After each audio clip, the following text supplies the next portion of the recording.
We're now heading back to Australia, and I look forward to seeing Georgie Peters. Georgie has been talking at a doc day in the past, but we thought we'd invite her back.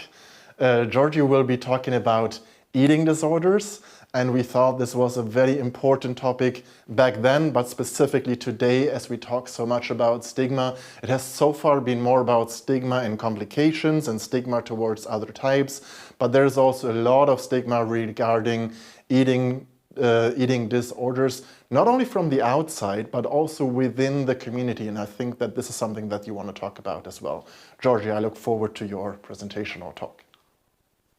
Thanks so much, Bastian. Can you hear me? We all good? Yes. Fabulous. Okay, hi, I'm Georgie. I am from Australia. I live around the corner from Renza. And I'm here today to talk to you about diabetes, eating disorders, and the obstacles to recovery. So essentially what we're talking about here, I'm talking about all eating disorders, all types of diabetes. Often when we talk about this subject, people will focus on type 1. They will focus on the media coined term diabulimia, which is withholding insulin in order to lose weight. And they often only focus on young white women. So it's really important that when we talk about this, we're talking about everyone in the community. Now, I guess the incidence of eating disorders in our community is really high. And again, I'm preaching that in converted, we know what it's like to live with diabetes, but there's such a focus on food and weight and numbers that often when we are suffering from disordered eating, when something's not quite right, when our relationship with food is suffering, we're often praised for that. And that extends when you're if you don't slide into the mold that people see as the perfect diabetic. So often stigma around weight. So if you are living in a larger body, if you don't fit the mold, often that stigma can add to the lack of diagnosis. People will praise you for doing things that would be picked up much earlier in someone that wasn't living in a larger body.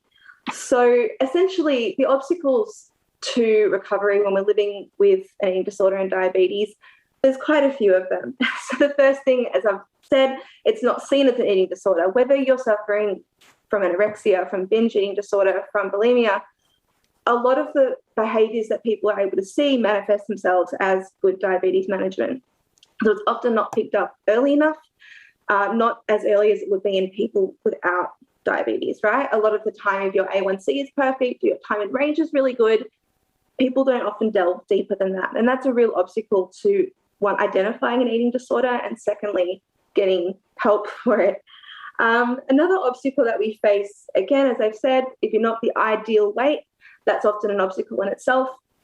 The stigma that we have in the diabetes community around fatness and being fat and living in a larger body is really horrific. We can see that in the experiences of people that don't have type 1 diabetes, of type 1 people themselves, stigmatizing other people that live in a different sort of body. And so that stigma, if you're not the ideal weight, these eating disorders are often encouraged not only by the people around us, they may not, but by healthcare professionals as well, and they don't know. And that's what society is telling us, but that is an obstacle that we face as well. Another obstacle that we face in terms of eating disorder recovery is a lack of consistent screening. There are screening tools that are available if you live with diabetes and an eating disorder, but often healthcare professionals aren't aware of them, or if they are, we may not fit the criteria, or they may see it as a way of managing that seems super fantastic, when in reality it's really not great for our mental health at all. The biggest obstacle not the biggest, but one of the biggest that I found in my lived experience, as well as working with other people with diabetes and eating disorders, is a lack of communication between healthcare professionals. So when you're trying to recover from an eating disorder, you have to discuss your recovery with your diabetes team as well as your eating disorder team. And often that burden will fall on you, the person who's sick and the person who's struggling. And that's not fair. So one of those biggest obstacles that we face is trying to find a way in which our healthcare professionals can work together to help us without the burden falling on us or people who love us. Now, I think the biggest obstacle, again, in my lived experience, is the question of access as well. So the access question is sort of multifaceted. First of all, we have the cost, which is fairly straightforward. It depends where you live all over the world. The cost can be free, the costs can be prohibitive, and everything in between. The second barrier is that do they even exist? In most countries, they don't. In most countries, it's kind of you're trying to hobble some stuff together. You find a psychologist here, you find a diabetes team here, and you hope and you cross your fingers that it works and something happens. And I think the biggest obstacle in terms of access is sort of the structural barriers that exist as well. So it's already really hard for someone who has many other privileges to get help for an eating disorder. If you're white, if you're middle class, it's still really difficult. So if you bring in those other structural barriers, such as people from different marginalised communities, if you're a person of colour, if you're living with another disability, if you are living in a country where you don't speak that official language very well, it all becomes a lot harder. If you're a woman, sexism comes into it as well.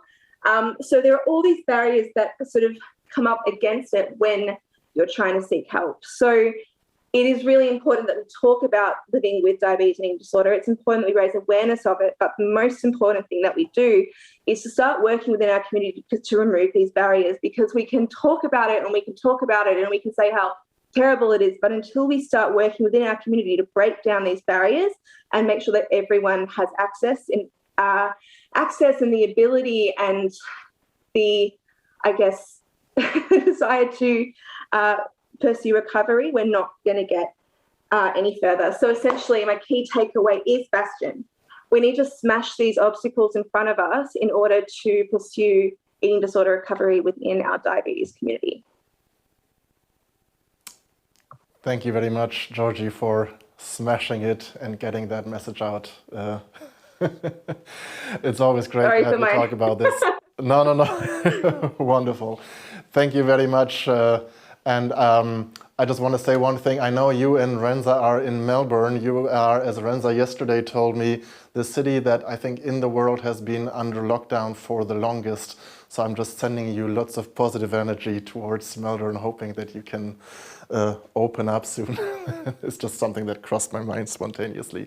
Thank you for talking about stigma in eating disorders in the diabetes space. I think this is also a very important topic that we have to talk more about, and this is what we're here for. Thank you for joining us again at Docday.